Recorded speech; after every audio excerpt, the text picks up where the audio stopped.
Deconstructing the Halloween myth. Many people today believe that Halloween is, and has always been, a purely American holiday centered around children dressing up in spooky costumes and collecting mountains of candy. This is a very common and understandable myth, one reinforced by decades of popular culture, classic television specials, blockbuster horror films. The truth, however, is far more ancient, complex, and fascinating. The story of Halloween isn't just about ghosts and ghouls. Ancient agricultural cycles, deep-seated spiritual beliefs, major religious shifts, the great migrations of people across oceans. This essay will carefully peel back the layers of myth to reveal the historical facts, explaining the true, dark roots of this beloved and often misunderstood holiday. The journey to understand Halloween requires us to travel back in time, long before the first pumpkin was ever carved in North America. We must explore the misty landscapes of ancient Europe, where the changing of the seasons was not just a matter of weather, but a profound spiritual event. Let's begin with a foundational fact that dispels a major myth. The myth is that Halloween has no history before the Middle Ages. The fact is that its deepest roots stretch back over 2,000 years to the ancient Celts. Ireland, Scotland, Wales, parts of northern France. For these people, the year was divided into two major seasons. Summer, the time of life and growth. Winter, the time of darkness and death. The festival of Samhain, pronounced Sah-win, marked this crucial transition.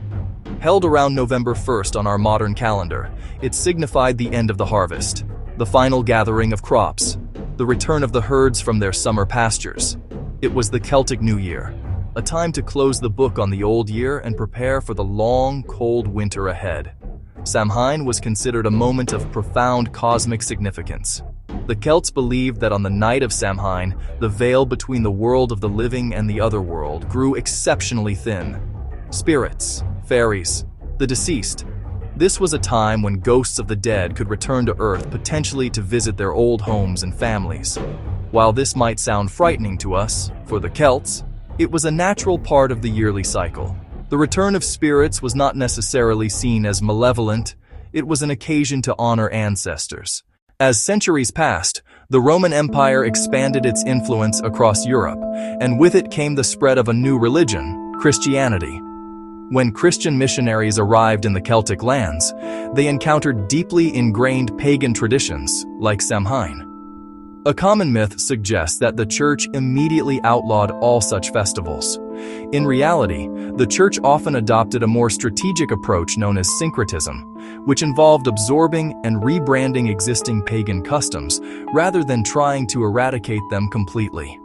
This strategy made it easier to convert local populations by allowing them to retain some of their familiar traditions, albeit under a new Christian framework.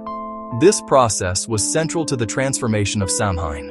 In the 7th century, Pope Boniface IV established All Saints' Day, a feast to honor all Christian martyrs and saints. Initially, it was celebrated in May. However, in the 8th century, Pope Gregory III moved the observance to November 1st, the very same date as the old Celtic festival of Samhain. This was almost certainly a deliberate move. By placing a major Christian holy day directly on top of a significant pagan one, the Church could redirect the focus of the people's celebrations. The day before All Saints' Day, October 31st, thus became known as All Hallows Eve, with hallow being an Old English word for a holy or sainted person. Over time, the name All Hallows Eve was contracted into the familiar name we use today, Halloween. This Christian overlay did not erase the old beliefs but rather blended with them. Section 4. From Spirits to Saints. The genesis of our cherished customs. The beloved customs of Halloween did not appear overnight. Dressing in costumes, sharing treats. They evolved over many centuries. Samhain Hallowtide. Let's start with costumes. Ancient Celts wore disguises to confuse spirits. This practice continued into the Christian era and took new forms. In medieval Europe, people engaged in mumming, guising. These involved dressing up and going house to house to perform short plays, sing songs, recite verses in exchange for food, drink. This was popular entertainment during festive seasons like Hallowtide. Religious observances gave another origin for costumes. All Saints' Day had grand parades, pageants, people dressed as saints. Section 5. Carved turnips and soul cakes. Explaining jack-o'-lanterns and treats. The jack-o'-lantern is perhaps the most iconic symbol of Halloween. Its glowing, grinning face is a welcoming beacon on a dark October night. A popular myth says Americans invented it with pumpkins. The truth? The practice began in Ireland with the humble turnip. The name comes from an old folktale about stingy Jack. Jack was clever but miserly and a drunkard. He tricked the devil multiple times. When Jack died, he was denied entry into heaven. He was also refused entry into hell. He was condemned to wander the earth with a single burning coal inside a carved turnip. That tale spawned the Irish custom of carving spooky faces into turnips, rutabagas, large potatoes. These grotesque lanterns were set in windows or carried to frighten away Jack and other spirits on All Hallows Eve. It was protective folk magic passed down through generations. They found pumpkins were larger and much easier to carve. Section 6. The New World. How Halloween crossed the Atlantic and transformed. While the seeds of Halloween were planted in Europe, the holiday truly blossomed into its modern form in the United States. In the colonial era, Halloween celebrations were not widespread. The rigid Protestant beliefs of many early settlers, particularly in New England, discouraged the observance of such holidays. However, in the southern colonies, with their more diverse European populations, people held harvest festivals, telling ghost stories, playing pranks. But it wasn't until the massive wave of immigration in the 19th century that Halloween began to establish a real foothold in American culture. The arrival of millions of Irish immigrants. The arrival of millions of Scottish immigrants was the single most important factor in popularizing Halloween in America. Section 7. Halloween today, from community ritual to modern celebration. As we arrive at the present day, October 31st, 2025, it's clear that Halloween is a holiday of many meanings. For most, it has become a secular community festival. It's a night for children to experience the thrill of dressing up. It's a night for children going on a neighborhood adventure. Pillowcases and plastic pumpkins filling with treats. Adults attend costume parties. Adults decorate their homes with elaborate, spooky displays. Adults indulge in a bit of playful escapism. The holiday has largely shed its deep religious and spiritual connotations. It's evolved into a celebration of imagination, community, and the fun of a good scare. It connects neighbors and provides a shared cultural experience. Despite its fun-loving nature, new concerns mean an emphasis on safety. Myths about candy tampering have been largely debunked, but practical safety remains a priority. The real dangers are mundane: traffic accidents and falls. Parents are advised to walk with their young children. Looking back, we can see the clear arc of the holiday's development. We can bust the myths with solid facts. Myth: Halloween is a celebration of evil. Fact: it originated as a harvest festival, Samhain, to honor the dead, later merged with All Hallows Eve. Myth: jack-o'-lanterns were always pumpkins. Fact: the tradition began in Ireland with carved turnips. Myth: trick-or-treating is a modern demand for candy. Fact: it evolved from medieval traditions of souling and guising. These facts show a holiday built on layers of history. Ultimately, Halloween is an example of cultural endurance and adaptation.